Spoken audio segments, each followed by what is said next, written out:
इंसानी ज़िंदगी में कभी कभी ऐसे लम्हात आते हैं, बंदा खुद सोचने पे मजबूर हो जाता है आखिर इसकी वजह क्या है।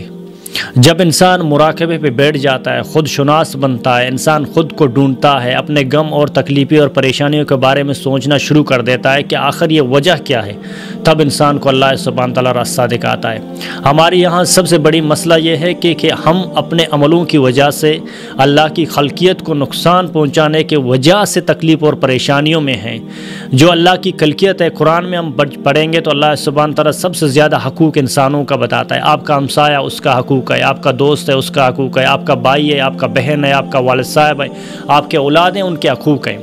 मैंने कुछ लोगों को देखा है, दौलतमंद हैं, पैसे बहुत हैं, लेकिन परेशान हैं, परेशान हाल हैं। कुछ ऐसों को देखा है, गरीब हैं, उनको सुकून नहीं मिल रहा है। कुछ ऐसे दौलतमंद हैं जिनको दौलतें बहुत हैं लेकिन सुकून से सो रहे हैं। कुछ ऐसे गरीब हैं जिनका खाने के लिए कुछ नहीं लेकिन सुकून से सो रहे हैं।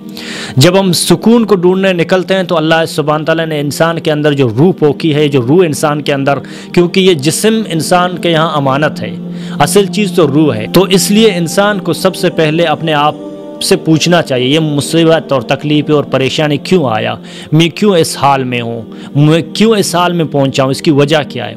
मैंने जितने भी गौर फिक्र किए इस बारे में कि इंसान इस मंजिल पे, इस मकान पे कैसे पहुंच जाता है, इतने परेशानी और तकलीफ़ में कैसे गिर जाता है। एक तो यह है कि अल्लाह सुब्हान तआला इंसान के लिए माल जो होता है वो भी इम्तिहान है, इंसान के लिए गरीबी फ़कीरी होता है वो भी इम्तिहान है। लेकिन शर्त यह है कि उस इम्तिहान में हम अल्लाह के हुदूद से निकल जाते हैं कि नहीं। जब हम अल्लाह के हुदूद से निकलते हैं तो वह इम्तिहान और बढ़ना शुरू हो जाता है। जब उस इम्तिहान को हम 1-2 मिनट बैठ के गौर फिक्र करते हैं, मुराकबा करते हैं, उस बारे में सोचते हैं कि ये इम्तिहान और मुसीबत और तकलीफ़ी और परेशानी क्यों आई, इसकी वजह क्या है। क्योंकि सबसे पहले जो गलती इंसान करता है उसे वो तस्लीम करना चाहिए। जब बंदा तस्लीम करता है तो उसकी इस्लाह करता है। जब तक हम किसी गलती को तस्लीम नहीं करेंगे तो उसकी इस्लाह कैसे करेंगे। तो सबसे पहले इंसान को अपने अंदर गौर फिक्र करना चाहिए, ये तकलीफ़ी और परेशानी क्यों आया मेरे यहाँ। क्योंकि दौलत रिस्क अल्लाह देने वाला है। जिस किसी को दौलत की ज़रूरत है वो अल्लाह से तलब करें, वो अल्लाह की खल्कियत की माल के पीछे ना भागा करें।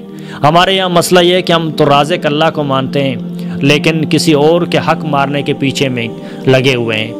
हम शाफी अल्लाह को मानते हैं लेकिन किसी और के दर में बैठे हुए शफाअत की दुआ कर रहे हैं। हमें ये सोचना चाहिए कि हम किस के दर में बैठे दुआ कर रहे हैं। सबसे बड़ा जो दर है वो अल्लाह सुब्हान तआला का है। मैंने अपने दोस्तों को, भाइयों को, जिस किसी को भी देखा है परेशान हाल में, गम में, खुशी में, और कुछ ऐसे लोग हैं जो बीमारियों में पड़े हुए हैं मेरे दोस्त, तो मैंने उनसे ये कहा कि आप सबसे पहले ये गौर फिक्र करो कि आपकी वजह से अल्लाह की खल्कियत को नुकसान नहीं पहुंच रहा है।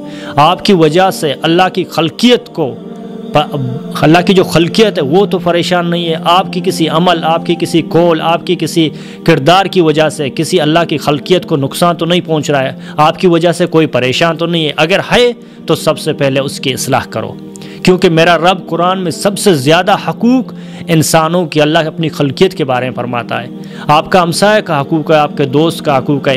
एक होता है जो अमानत होता है, उसमें अगर खयानत कर रहे हो तो सोचो क्यों कर रहे हो। इसका आपको कभी ना कभी अल्लाह सुब्हान तआला कहीं ना कहीं से आपसे बदला तो लेगा, ज़रूर लेगा। आज नहीं तो कल, कल नहीं तो परसों, परसों नहीं तो तरसों। आज आप किसी का लाख रुपए कमा रहे हो, इंशाअल्लाह ताला ये अल्लाह सुब्हान तआला आपसे लेगा, बीमारी के ज़रिए लेगा, गमों के ज़रिए लेगा, किसी नुकसान के ज़रिए लेगा ज़रूर। क्योंकि अल्लाह सुब्हान तआला अपनी खल्कियत का बदला कभी नहीं छोड़ता।